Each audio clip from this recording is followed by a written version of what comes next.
Bismillahirrahmanirrahim. Assalamualaikum warahmatullahi wabarakatuh. Anak-anak, bertemu lagi dalam pembelajaran pendidikan agama Islam dan budi pekerti dengan judul Perilaku Taat Kompetitif dalam Perbaikan dan Etos Kerja. Pertama-tama, marilah kita panjatkan puji dan syukur kehadirat Allah Subhanahu wa Ta'ala. Kemudian salawat serta salam semoga tercurah limpahkan ke baginda Nabi besar Muhammad SAW. Yang akan kita bahas pertama yaitu tentang perilaku taat. Selanjutnya yaitu tentang pentingnya taat kepada aturan. Taat memiliki arti tunduk kepada Allah Subhanahu wa Ta'ala, pemerintah dan sebagainya. Tidak berlaku curang dan atau setia. Aturan adalah tindakan atau perbuatan yang harus dijalankan. Taat pada aturan adalah sikap tunduk kepada tindakan atau perbuatan yang telah dibuat baik oleh Allah Subhanahu wa Ta'ala, Nabi, pemimpin atau yang lainnya. Di sekolah terdapat aturan, di rumah terdapat aturan, di lingkungan masyarakat terdapat aturan. Di mana saja kita berada, pasti ada aturan. Aturan dibuat tentu saja dengan maksud agar terjadi ketertiban dan ketentraman. Mustahil aturan dibuat tanpa ada tujuan. Oleh karena itu, wajib hukumnya kita menaati aturan yang berlaku.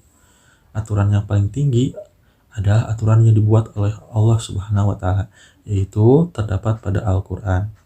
Sementara di bawahnya ada aturan yang dibuat oleh Nabi Muhammad SAW yang disebut sunnah atau hadis.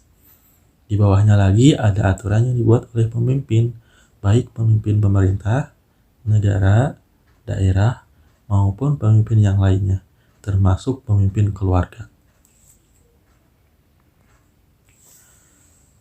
Dalam satu keterangan dalam Quran Surat An-Nisa ayat 59 yang artinya, wahai orang-orang yang beriman, taatilah Allah dan taatilah Rasul, yaitu Nabi Muhammad SAW, dan ulil amri atau pemegang kekuasaan di antara kamu. Kemudian jika kamu berbeda pendapat sesuatu, maka kembalilah kepada Allah atau Al-Quran dan Rasul atau sunnahnya.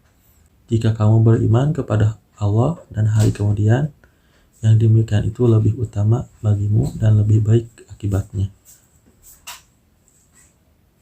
Asbabul nuzul atau sebab turunnya ayat ini menurut Ibnu Abbas adalah berkenaan dengan Abdullah bin Huzaifah bin Qais al-Samhi ketika Rasulullah SAW mengangkatnya menjadi pemimpin dalam syariah atau perang yang tidak diikuti oleh Rasulullah SAW.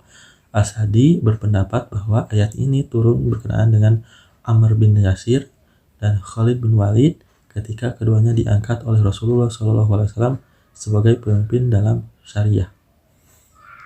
Quran Surat An-Nisa ayat 59 memerintahkan kepada kita untuk menaati perintah Allah Subhanahu wa Ta'ala, perintah Rasulullah SAW, dan ulil amri. Tentang pengertian ulil amri, di bawah ini ada beberapa pendapat dari ulama-ulama muslim. Pertama, dari Abu Ja'far Muhammad bin Jarir al-Tabari. Beliau berpendapat bahwa arti ulil amri adalah umara, ahlul ilmi wal fiqh. Mereka yang memiliki ilmu dan pengetahuan akan fikih. Mereka yang memiliki ilmu dan pengetahuan akan fikih. Sebagian ulama yang lainnya berpendapat bahwa sahabat-sahabat Rasulullah SAW itulah yang dimaksud dengan ulil amri. Kemudian Al-Mawardi berpendapat ada 4 pendapat dalam pengertian kalimat ulil amri, yaitu pertama umara atau para pemimpin yang konotasinya adalah pemimpin masalah keduniaan. Kedua, ulama dan fuqaha. Ketiga, sahabat-sahabat Rasulullah SAW. Dan terakhir, 2 sahabat saja, yaitu Abu Bakar dan Umar.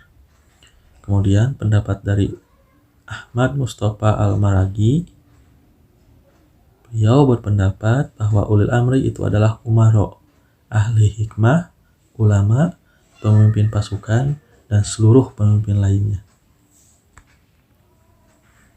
Kita memang diperintah oleh Allah Subhanahu wa taala untuk taat kepada ulil amri. Apapun pendapat yang kita pilih tentang makna ulil amri, namun perlu diperhatikan bahwa perintah taat kepada ulil amri tidak digandingkan dengan kata taat. Sebagaimana kata taat yang digandingkan dengan Allah Subhanahu wa taala dan Rasul-Nya. Quraisy Shihab, Mufasir Indonesia, memberi ulasan yang menarik.